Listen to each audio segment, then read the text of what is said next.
Para sa mga taong nakatira sa Mexico ay may isang bagay lang silang sinusunod. Kapag narinig mo ang iyak ng babae na to at malakas pa ang tunog, ibig sabihin ay malayo pa siya. Pero kapag narinig mo yung iyak niya ng mahina, magmadali ka ng tumakbo dahil ang ibig sabihin nito ay nasa likod mo na siya. Bawat bansa ay may kanya-kanyang version ng buhay ng babae sa kwento na to. Pero ganun at gayon pa man ay iisa lang ang trahedyang nangyari. At hanggang ngayon ay sinasabing yung kaluluwa niya ay hindi pa rin matahimik. At kung kagaya kitang mahilig makinig sa mga ganitong uri ng kwento, mga horror, mystery, mga solve at unsolved cases, ay ilike mo na tong video na to and don't forget to subscribe. Simulan na natin ang kwento. Mis hijos, mis pobres hijos.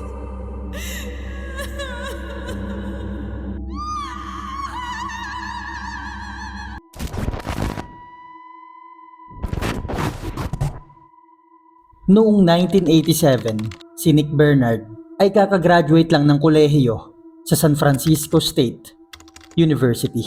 At ang plano noon, kasama yung girlfriend niya at yung mga barkada niya, ay pupunta sila sa Mexico. Halos isang buwan ang ginugol nila sa paghahanda.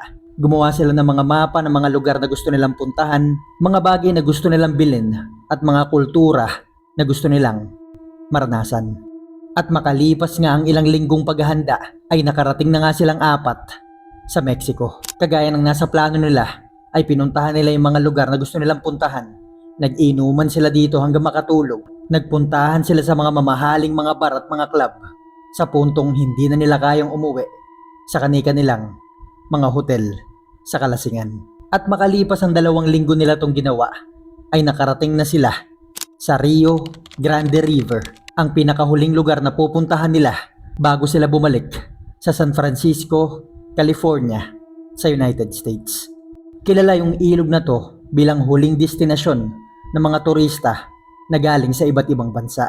Dahil napakaganda ng ilog na to, napakatahimik, napakahinahon, na sa tipong pag nagtayo ka ng tent dito at nagpalipas ng ilang araw ay marerelax yung pag-iisip mo. Mawawala yung stress dahil sa ganda ng tanawin. At yung lugar na to ay tamang-tama para kila Nick dahil kakagraduate nga lang nila ng college. Dito ay malilinawan yung isip nila at magsisimula magplano para sa mga susunod na taon ng mga buhay nila. Pero lingid sa kaalaman nila Nick na yung ilog na to ay kilala din sa mga nakakakilabot na dahilan. Noong araw na dumating dito si Nick, yung girlfriend niya at yung 2 niyang kababata ay nagsimula na sila magtayo ng tent, mangisda, mag-inuman sa mga sumunod na araw. Bagaman sinabihan sila ng mga tao dito na huwag sila mag-iinom dahil karamihan sa mga nagiinom dito ay nag-iiwan ng mga kalat sa ilog. Pero bilang mga binatang kakagraduate lang ng college ay hindi nila to sinunod. Dumating sila Nick dito noong August 15, 1987. Kaso nga lang may nangyari noong August 17. Madaling araw noon, bandang 3:00 ng madaling araw, ay nagising silang 4 sa loob ng tent nila dahil nakarinig sila ng mga iyak sa labas. Nung lalabas na sana si Nick para tignan to, ay pinigilan siya ng mga kaibigan niya at sinabing malamang ay pulubi lang yan at naghahanap ng makakain. Huwag ka nang lumabas, ituloy mo na yung tulog mo para kinabukasan ay makainom pa tayo. Pero sa paglipas ng ilang mga segundo, nung humina na ng humina yung iyak, ay lumabas na si Nick para silipin to at para alamin kung saan ang gagaling yung mga pag-iyak. Sinamahan siya ng isa sa mga kaibigan niya at dito ay nakakita sila ng isang matandang babaeng naglalakad sa gilid ng ilog at iyak ito ng iyak. Ang ginawa ni Nick ay bumalik siya sa tent nila, kumuha siya ng pagkain para ibigay doon sa ali. Habang yung kaibigan niya naman ay pumasok na rin sa tent, humiga na ito at bumalik sa tulog niya. At ito na yung huling alaala niya nung nakita niya si Nick. Lumipas ang mahigit sa 5 oras. Nung nagising silang lahat, wala na si Nick doon sa tent. Nung una inisip nila baka ng isda na to, baka nasa tabi ng ilog o may binili. Pero sa paglipas ng ilang oras nilang paghahanap at paghihintay ay hindi nila to makita. Kaya naman nireport na nila to sa mga pulis. Lumipas ang ilang mga araw sa tingin ng mga pulis ay nalunod si Nick doon sa ilog. Kaya naman sinuyod nila yung kahabaan ng ilog na yon at 70 kilometro mula kung saan sila nagtayo ng tent ay nakita nila si Nick sa gilid ng ilog at buhay pa ito. Nakaupo lang siya sa gilid, nakayakap sa mga tuhod niya at dinuduyan-duyan niya yung sarili niya na para bang lamig na lamig ito. Nagmadali siyang pinuntahan ng mga pulis at ng mga rescuer. Binalutan siya ng kumot at dinala sa ospital. Nung narinig ng mga kaibigan niya at nung girlfriend niya yung balita, agad nilang pinuntahan yung ospital. At dito, imbis na matuwa sila, ay nagsimula silang magtaka dahil si Nick ay hindi nila makausap. Nung una akala nila baka trauma lang dahil sa lamig, dahil sa takot, dahil matagal at malayo siyang inanod nung ilog. Ang kaso nga lang, paglipas ng isang araw sa tingin ng mga doktor dito ay may mali na kay Nick. Dahil hindi ito kumakain, hindi ito natutulog, nakaupo lang ito sa gilid ng kwarto niya at may mga salita siyang sinasabi ng paulit-ulit. Sa kabila nito, dahil sa kagustuhan ng mga magulang niya ay tinurukan nila ng pampakalma si Nick at itinuloy yung flight nila pauwi sa California. At dito ay dinala nila sa mental hospital si Nick. Dahil sa tingin ng mga doktor ay may sakit na ito sa pag-iisip. Gaya nung una ay hindi ito kumakain, hindi ito natutulog, hanggang sa paglipas ng 2 linggo nung naiuwi ito sa California ay namatay siya. Isang malaking kalungkutan sa mga kaibigan niya, kaklase, lalong-lalo na sa mga magulang niya na kasama niya pa nagplano sa pagpunta niya sa Mexicong inaakala nila magiging magandang karanasan. Kaso nga lang napunta ito sa bangungot. Nung tinanong ng mga pulis at ng mga magulang, yung mga kaibigan ni Nick kung ano bang huling ginawa nila dito sa Mexico, dito ay nagsimula ng magkwento si Brian. Ang sabi ni Brian, yung huling alaala niya daw kay Nick ay nung lumabas itong may daladalang pagkain para ibigay ito sa matandang umiiyak sa tabi ng ilog. At sa punto lang din na yun naalala ni Brian yung mga salitang binabanggit nung matanda habang umiiyak ito. Ang mga salitang binabanggit nito ay I miss hijos. Mga salitang parehong binabanggit ni Nick bago siya namatay. Na ang ibig sabihin sa lengguaheng Ingles ay oh, my children. Na sa lengguahe natin ang ibig sabihin ay mga anak ko. Kaya pala sila Brian ay tinatanong ng mga doktor sa Mexico kung may anak ba si Nick.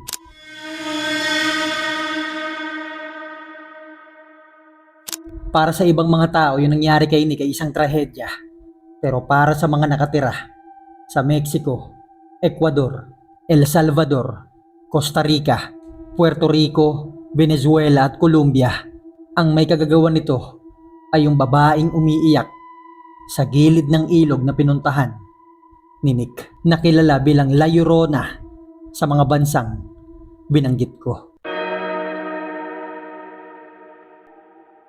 500 taon na ang nakakalipas, mga taong 1500s, sa pagsisimula ng 16th century na mas kilala sa Spanish colonial period, na kung saan yung mga taga-Europe ay pumupunta sa iba't ibang mga bansa at teritoryo para sakupin to.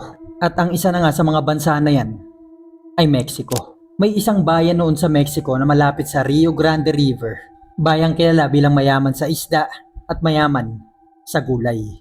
May isang babaeng nakatira dito na ang pangalan ay Maria, 20 taong gulang. Kilala siya sa lugar nila at mga kalapit na bayan dahil sa ganda nito at nagtitinda rin ito ng gulay kasama yung mga magulang niya.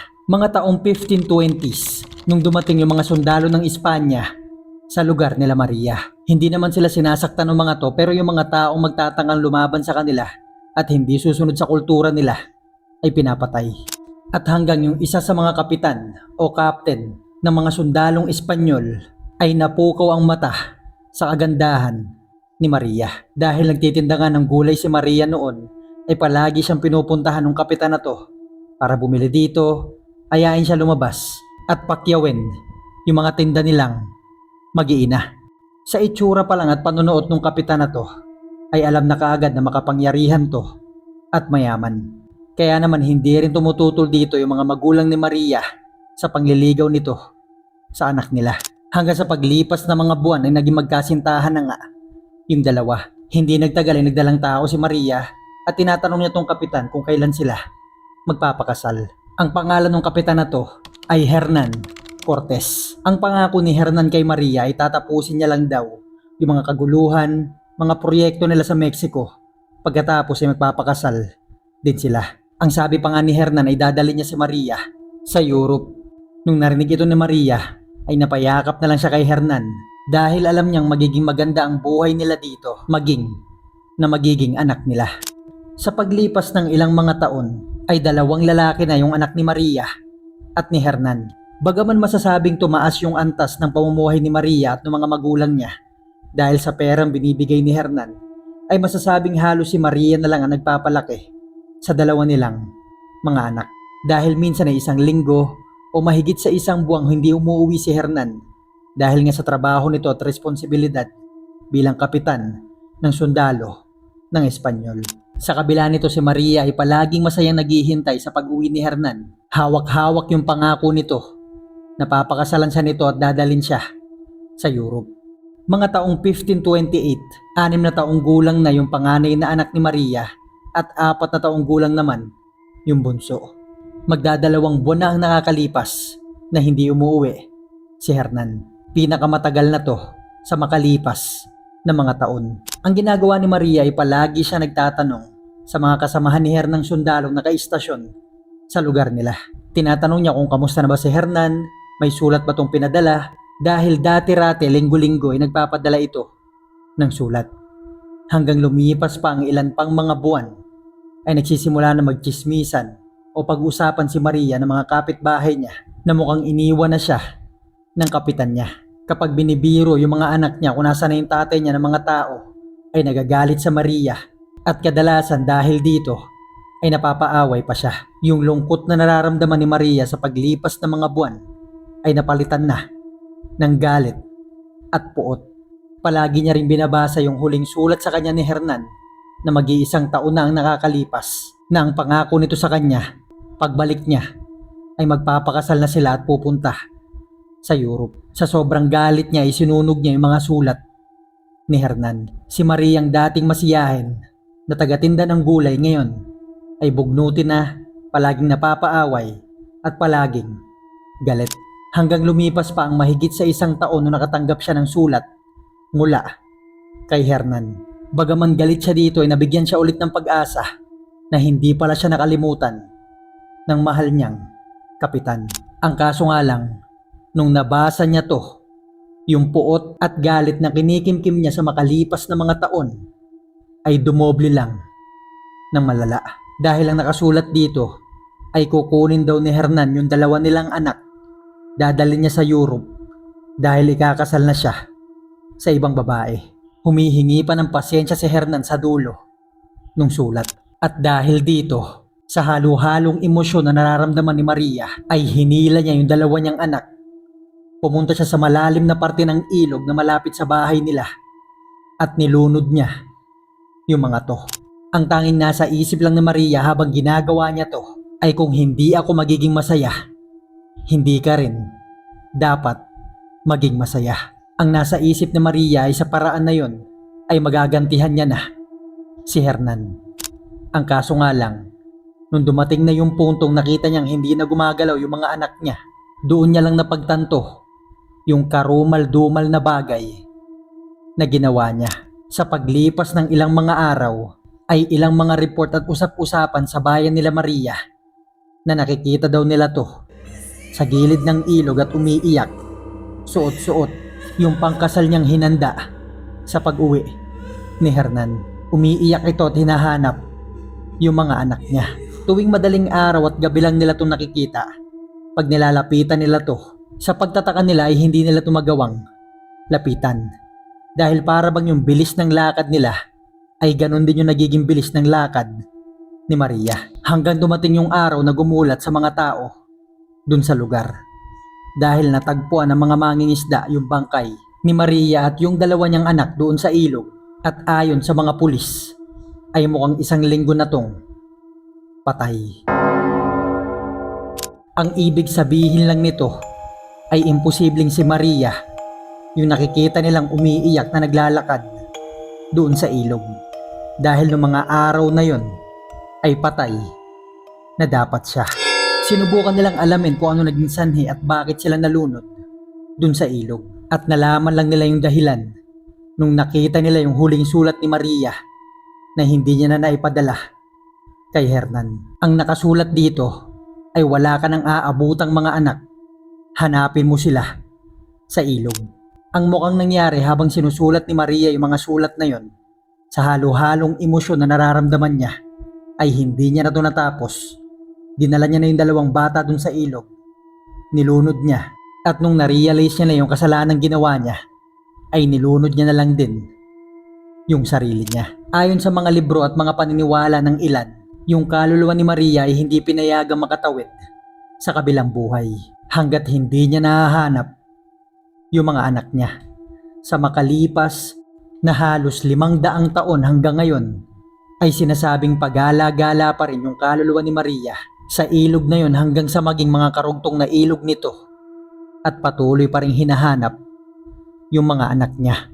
Maging mga tao sa Amerika, sa estado ng Colorado at ng New Mexico ay maraming mga report ng mga tao dito na nagsasabing nakakakita daw sila ng babaeng nakapangkasal na damit at umiiyak sa tabi ng ilog. At sa paglipas ng ilang mga dekada, doon lang nila napagtanto na ang Rio Grande River ay nagmumula sa Colorado hanggang sa Mexico. At ang tubig nito ay dumadaloy sa Gulf of Mexico, katubigang karugtong ng Atlantic at ng Pacific Ocean. At sa mga katubigan na yan at mga ilog na karugtong nito ay napakarami ng mga nakakakilabot at hindi mabilang na mga karanasan ng tao na tumutukoy kay Maria. At dito na nga siya nabansagan na La Llorona, na ang ibig sabihin nito ay the weeping woman o the crying woman. Isa lang ang paalala ng mga taong nakarinig sa iyak nito. Kapag malakas daw yung tunog ng iyak niya, ay malayo pa ito sa inyo. Pero kapag narinig mo yung iyak nito na mahina na, ay malapit na to sa'yo o nasa likod mo na. Dahil sa mga paniniwala at mga kwento na to, karamihan sa mga batang namamatay sa mga ilog, karagatan na malapit sa Mexico ay kinokonekta kay La Llorona.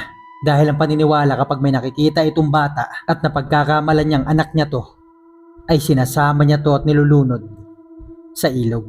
Ang paniniwala naman ng ilan, kung naranasan niyang mawalan ng anak, dapat yung iba din. Mis hijos, mis pobres hijos.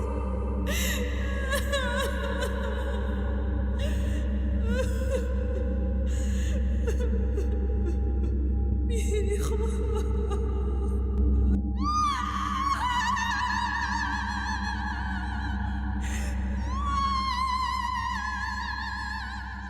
Mag-comment na lang kayo kung ano masasabi nyo sa kwento na to. Huwag nyo kalimutan mag-like at mag-subscribe at i-on ang notification bell para ma-notify kayo sa mga susunod pa nating mga video. Thank you for watching guys. Magkita-kita na lang tayo sa susunod na kwento.